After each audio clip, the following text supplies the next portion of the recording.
हे guys, welcome back once again. दोस्तों, आज की कहानी जो एक्सप्लेन करने जा रहे हैं उसका नाम है रवांडा।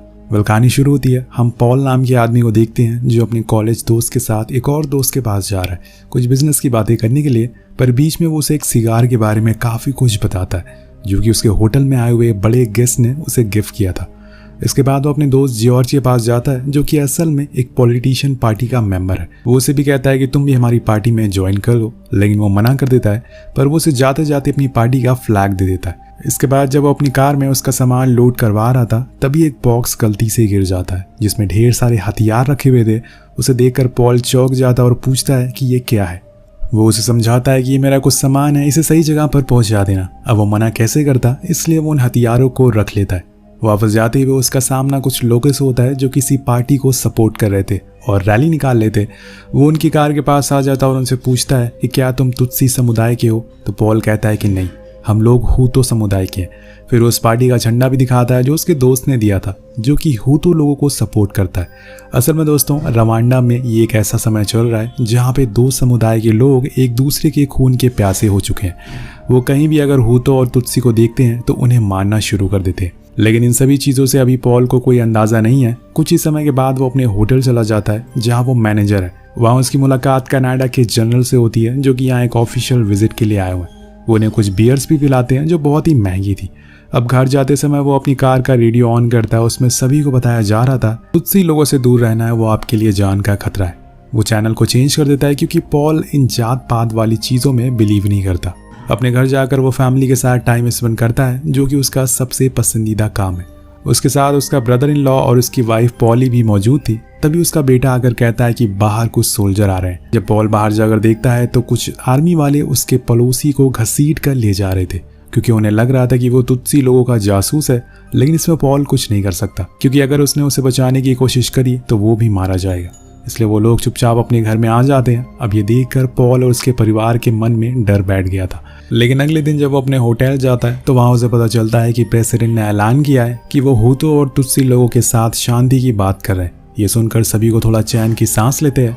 होटल में सभी एक दूसरे से यही पूछ रहे थे कि कौन हूतो है और कौन तुत्सी है। लेकिन बाहर आने पर उसे अपना एक दोस्त मिलता है जो उसे आगाह करता है कि आने वाले खतरे को लेकर।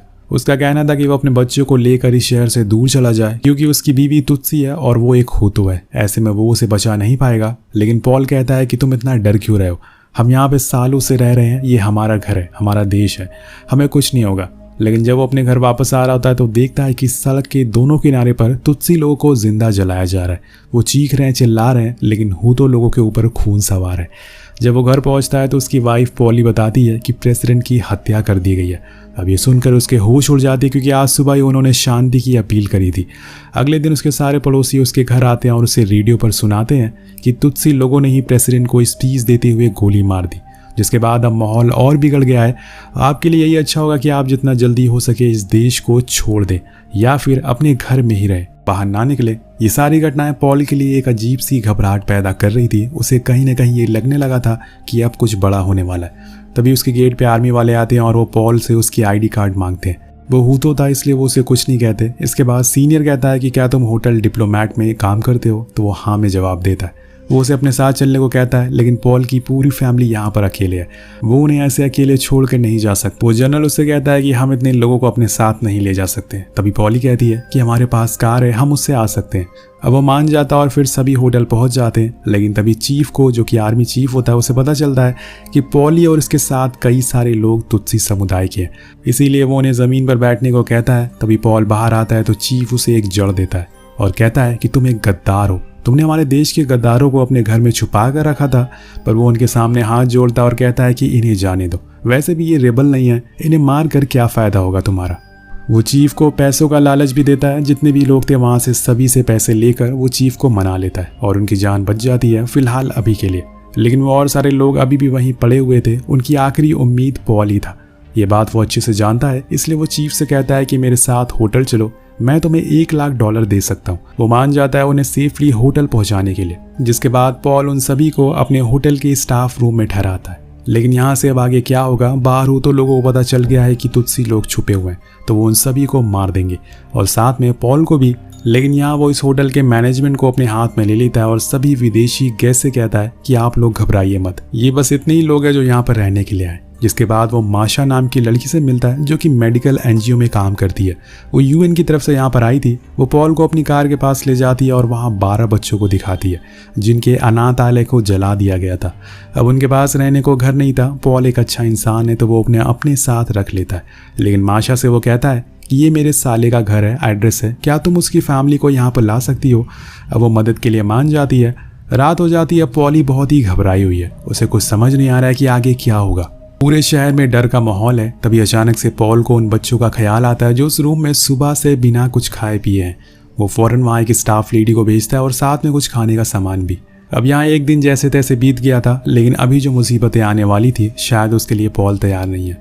उधर यूएन आर्मी के चीफ एक रिपोर्टर को इंटरव्यू दे रहे होते हैं। बेसिकली यूएन ने भी यहाँ पर कुछ सोल्जर को भेजा है ताकि शांति बनी रहे, लेकिन इसका कुछ भी फायदा दिख नहीं रहा है।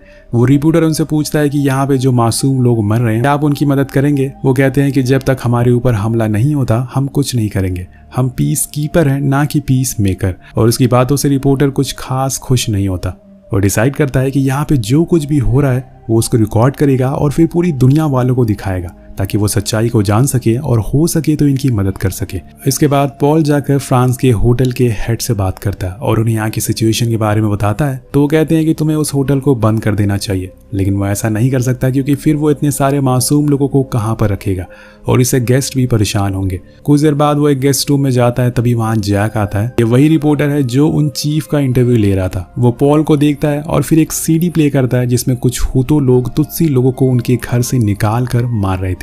ये सब देखकर पॉल के रोंगटे खड़े हो जाते हैं। अब उसे ये सब देखकर यकीन नहीं होता कि ये उसके देश में हो रहा है। उस रात वो फिर से जैक के पास जाता है और उसे इस काम के लिए शुक्रिया कहता है क्योंकि इससे बाहर वाले लोगों को पता चलेगा कि आखिर यहाँ पे चल क्या रहा है और इसमें यूएन हमारी कुछ मदद भी नहीं कर रहा है।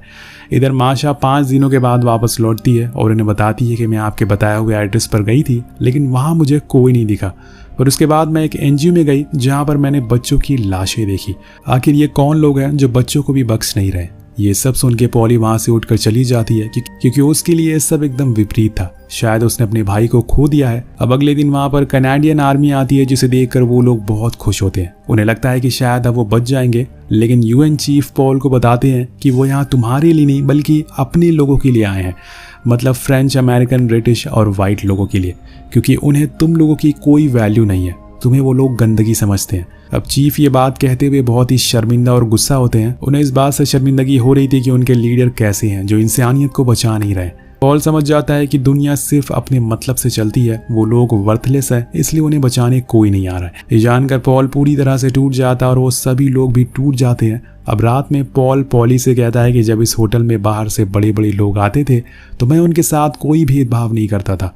हम सब साथ में वाइन पीते थे, सिगार पीते थे, वो भी मुझे काफ़ी प्रेजेंट दिया करते थे, लेकिन ये सब एक दिखावा था और ये मैंने आज देख लिया। पर पॉली उसे संभालती है और कहती है कि सब कुछ ठीक हो जाएगा, हमें बस सब्र रखना होगा। नेक्स्ट डे बाहर बस आती है जो सभी वाइट लोगों को ले जा रही थी, लेकिन जब जैक उस पर चढ़ने लगता है तो उसे शर्म आती है कि आखिर क्यों हमें और उनमें भेदभाव किया जा रहा है। वो भी तो हमारी तरह एक इंसान ही है।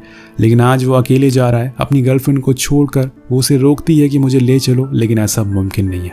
वो सभी जाने लगते हैं कि तभी चर्च से कुछ बच्चे और औरतें भागते हुए आते हैं, लेकिन आर्मी उन्हें रोक लेती है और कहती है कि आप लोग अलाउड नहीं है। पर पॉल उस आर्मी की तरह नहीं है, वो उन वाइट लोगों की तरह नहीं है, वाइट लीडर की तरह नहीं है। वो लोगों में कोई अंतर नहीं करता, इसलिए वो सभी को होटल में ठहरा देता है। ये देखकर यूएन चीफ का सर शर्म से झुक जाता है। अब कैनेडियन आर्मी सभी वाइट लोगों को लेकर यहाँ से निकल जाती है। उन्हें जाते हुए देखकर सभी लोग अंदर से रोने लगते हैं कि ये ही उनकी आखिरी उम्मीद थी, अब कोई उन्हें बचाने नहीं आएगा। अब अगले दिन वो सो ही रहे होते हैं कि तभी उसके रूम में हुतू आर्मी पहुंच जाती है और उस पर बंदूक तानते हुए कहती है कि कहाँ छुपा रखा है उन सभी तुत्सी लोगों को। पॉल फौरन भागते हुए जाता है और फ्रांस होटल डायरेक्टर को कॉल करता है और इस सिचुएशन के बारे में बताता है। वो प्रेसिडेंट को कॉल लगाते हैं क्योंकि इस समय हुतो आर्मी को फ्रांस कंट्रोल कर रही थी, इसलिए प्रेसिडेंट के कहने पर वो सभी वहां से चले जाते हैं। लेकिन वो हुतो आर्मी वाला पॉल से कहता है कि इन सभी के साथ साथ मैं तुम्हें भी मार दूंगा।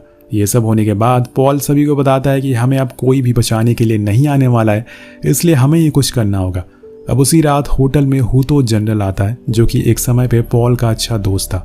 वो उसे कह के होटल के बाहर कुछ सोल्जर को लाने को कहता है जो कि उनकी रक्षा कर सकते हैं। जिसके बदले में वो उसे कुछ स्कॉच देगा। वो मान जाता है। इसके बाद रूम में जाने पर पॉली उसे बताती है कि अब होटल में खाना खत्म हो चुका है क्योंकि लोगों की संख्या बहुत बढ़ गई है। क्या तुम कुछ लोगों को यहाँ से बाहर जाने को बोल सकते हो? तो पॉल मना कर देता है और उसने सभी को यहाँ पनाह दिया था, अब वही सबको आज़ाद भी करवाएगा। वो अपने दोस्त जॉर्ज के पास जाता है जो पॉलिटिकल पार्टी में था, जिसे हमने मूवी की शुरुआत में देखा था, लेकिन अब वो हूतों का जनरल बन चुका है और बहुत सारी लड़कियों को कैद कर लिया उसने।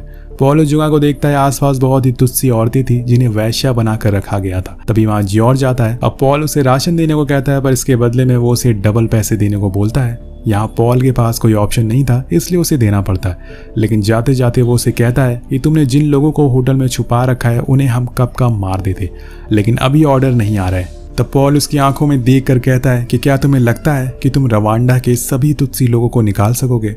वो कोई जवाब नहीं देता, लेकिन पॉल ने अपनी आंखों से अपना ही सवाल का जवाब दे दिया था। होटल जाते समय उनकी कार के आगे काफी स्मोक था, इसलिए कार गड्ढे में फंस जाती है। जब वो चेक करने के लिए उतरता है तो उसकी आंखें फटी के फटी रह जाती है, क्योंकि दोस्तों असल में उनकी कार गड्ढे में नहीं बल्कि लाशों के बीच में फंसी थी, जहां पर पूरे रोड पर लाशें बिखरी पड़ी थी। ये देखकर उसकी रूह कांप जाती है कि आखिर एक इंसान इतना जालिम कैसे हो सकता है। अब होटल तो वो पहुंच जाता है, लेकिन कई दिनों तक उसके दिमाग में वही लाशों का मंजर घूमता रहता है। ये सारी चीजें सोचकर देखकर वो कोने में बैठकर रोने लगता है। वो अंदर से फ्रस्ट्रेट हो चुका था कि आखिर वो क्या करे। उसकी ऐसी हालत देखकर उसका साथी ड्यूब, जो कि तुस्सी है, वो उसे एक सवाल पूछता है कि आखिर लोग इतने समय में इतने जालिम कैसे हो गए कि उन्होंने अपने ही पड़ोसी को अपने हाथों से मार डाला। पॉल जवाब देते हुए कहता है कि आपका धर्म और आपकी जाति दिल तक रहती है तो वो आपको एक अच्छा इंसान बनाकर सिखाती है, लेकिन जब वो दिमाग में चढ़ जाती है तो वो आपको शैतान बना देती है। और यहाँ के लोगों के साथ भी यही हुआ है। वो जाति के नाम पर शैतान बन चुके हैं। उस रात पॉल और पॉली दोनों काफी इमोशनल हो जाते हैं। पॉली को पता था कि शायद उनका अंत अब करीब है, क्योंकि वो एक तुत्सी है और तुत्सी का यहाँ पर बच पाना नामुमकिन है। लेकिन पॉल इतनी आसानी से उसे ऐसे ही नहीं छोड़ेगा। कुछ दिनों के बाद वहाँ पर UN जनरल वापस आते हैं और वो एक अच्छी खबर लेकर आए थे। उन्हें एक लिस्ट देते हैं। वो सभी को एक लिस्ट दिखाते हैं जिनमें उन लोगों के नाम थे जिनके कोई रिलेटिव विदेश में रहते हैं। उन्होंने वहाँ की एम्बेसी में उनकी मदद के लिए आवाज़ लगाई थी, इसलिए वो सभी को ट्रक में बैठाकर, जिसमें पॉल की फैमिली भी थी, लेकिन जब वो लोग जाते हुए पीछे मुड़कर देखते हैं तो वहाँ पर जो भी बचे हुए लोग थे वो मायूस हो जाते हैं और ये पॉल से देखा नहीं जाता, इसलिए वो वहीं रहने का फैसला करता है। पर ये देखकर पॉली रोने लगती है। अब यहाँ न जाने कहां से हूतो लोगों को पता चल जाता है कि UN तुत्सी लोगों को लेकर जा रही है, इसलिए वो ये बात पूरे शहर में ब्रॉडकास्ट कर देते हैं। अब दोस्तों वो लगातार रेडियो पर तुत्सी के खिलाफ जहर फैला रहे थे। वो जहां भी दिखे उन्हें मार दो, यही बोले जा रहे थे। और ट्रक में तुत्सी है, ये सभी हूतों को पता चल जाता है। वो ट्रक से लोगों को बाहर निकालने लगते हैं और उन्हें मारने लगते हैं। अब इस बारे में पॉल को भी पता चल जाता है, इसलिए वो फौरन आर्मी जनरल को कॉल लगा के उन्हें रोकने को कहता है, जिसके बदले में वो उसे सबसे महंगी शराब देगा। अब वो मान जाता है और सही मौके पर अपनी आर्मी को वहां भेज देता है, जिसके बाद उन सभी लोगों को वापस होटल लाया जाता है। लेकिन यहाँ पॉली उसे बहुत ही गुस्सा होती है। उसने अपनी फैमिली को मरने के लिए छोड़ दिया था। वो उसे माफी मांगता है और कहता है कि आज के बाद ऐसा दोबारा कभी नहीं होगा। अगले दिन वो देखते हैं कि वहाँ के लोग अब स्विमिंग पूल का पानी पी रहे हैं, क्योंकि बाहर से वाटर सप्लाई को बंद कर दिया गया। तभी वहाँ पे आर्मी जनरल आता है और अपनी शराब लेने के लिए, लेकिन पॉल उसे कुछ पैसे देता है और कहता है कि शराब तो नहीं है, लेकिन वो उसे पैसे लेने से मना कर देता है और गुस्से में कहता है कि आज के बाद तुम्हारे लोगों का कोई भी सिक्योरिटी नहीं मिलेगी, अब बस तुम्हें UN के ऊपर ही निर्भर रहना होगा। और कहता है कि तुम्हें मेरे साथ हेडक्वार्टर चलना होगा। पॉल मना कर देता है क्योंकि उसकी फैमिली अभी भी खतरे में है, लेकिन चीफ जबरदस्ती करने लगता है। तो पॉल उसे समझाता है कि अगर आपने हमारी मदद नहीं करी तो आपको वॉर क्रिमिनल घोषित कर दिया जाएगा और फिर आपको उसकी सजा सुनाई जाएगी UN और अमेरिका के द्वारा। जनरल जानता है कि पॉल उसे बचा सकता है, इसलिए वो उससे धमकाता है कि तुम सभी को गवाही दोगे कि ये मैसाकर, ये जो खून खराबा है, ये मैंने नहीं किया और मैं निर्दोष हूँ। अब वो कुछ और बोल पाता है कि तभी होटल में हमला हो जाता है। वो जनरल से कहता है कि हमें यहाँ से निकलना होगा, पर उसकी गैर हाजिरी में कुछ हूतो लोगों ने तुत्सी लोगों को बाहर लाकर बैठा दिया था और इन्हें मार रहे थे, लेकिन तभी वहाँ आर्मी आकर उन्हें भगाती है और फिर उन सभी की जान बचा लेती है। जब पॉल ऊपर जाता है तो उसे अपनी वाइफ और बच्चे दिखाई नहीं दे रहे थे। वो डर जाता है और तभी वो देखता है कि उसकी फैमिली ऊपर बाथरूम में छुपी बैठी है डर के मारे। वो सारे एक दूसरे को देखकर रोने लगते हैं और ये मंजर बहुत ही डरावना होता है। नेक्स्ट डे वो दिन आ जाता है जब UN चीफ को अमेरिका से परमिशन मिल जाती है कि अब वो उन लोगों को आप रिफ्यूजी कैंप में ले जा सकते हैं। तो वहाँ पे ट्रक आ जाती है जिसमें सभी को बैठाया जाता है और उन्हें रवाना कर दिया जाता है। सभी के अंदर एक उम्मीद थी कि अब वो बच जाएंगे। उसी समय हम देखते हैं कि लाखों की तादाद में तुत्सी लोग इनके ट्रक के पीछे जा रहे थे। उनका अब घर छिन चुका था, ना तो इनके पास पैसे थे और ना ही कोई काम था। इस हिंसा ने उनके फैमिली, उनके परिवार वालों से सब कुछ छीन लिया था। इन सब के पास शहर में रहने का कोई मतलब नहीं है, इस वजह से वो सभी वहां से जा रहे हैं। लेकिन तभी हम देखते हैं कि उनके पीछे कुछ हुतू लोग आ जाते हैं और इन पर गोलियां चलाने लगते हैं। मतलब अभी भी इनको चैन नहीं है। तो पॉल सभी से कहता है कि अपना सर नीचे झुका लो, बैठ जाओ। लेकिन इतनी देर में कहीं और से भी हुतू लोगों पर गोलियां चलने लगती है और ये होते हैं तुत्सी रेबल, जो कि वहां पर आ जाते हैं। अब तुत्सी ने भी हथियार उठा लिए हैं और अपने लोगों की हिफाजत करने के लिए वो सभी हुतों को मारना शुरू करते हैं और उनका सामना करते हैं। इतने में ये लोग उस एरिया में पहुंच जाते हैं जहां पर तुत्सी लोगों का कब्जा था। उसके अंदर ये सेफ थे। सभी लोग यहाँ से तंजानिया जा रहे थे, लेकिन पॉली अभी भी अपने भाई की फोटो लेकर पूरे कैंप में घूम रही थी। उसे अभी भी उम्मीद थी कि वो यहीं कहीं होगा, लेकिन काफ़ी देर हो जाती है, उनका कोई अता पता नहीं होता। अंत में वो जाकर एयरपोर्ट जाने वाली बस में बैठ जाती है, लेकिन उसी कैंप में मौजूद माशा को उसके भाई के दोनों बच्चे मिल गए थे। वो भागती हुई उस बस की ओर जाती है और बताती है कि उसके भाई के दोनों बच्चे अभी जिंदा हैं। वो वापस कैंप की तरफ भागती है। अपने बच्चों को देखकर वो रोने लगती है और उन्हें गले से लगा लेती है। दोस्तों, आज यहाँ हजारों की तादाद में बच्चे मौजूद हैं जो अनाथ हो चुके हैं।